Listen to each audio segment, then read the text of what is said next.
சிலை திறப்புங்கிற பொடிய வச்சு கருடனுக்காக காத்துக்கிட்டு இருந்தாங்க.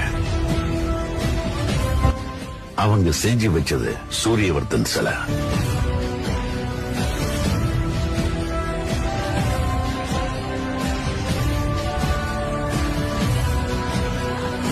ஆனா அங்க இருந்தது கருடனோட சிலை.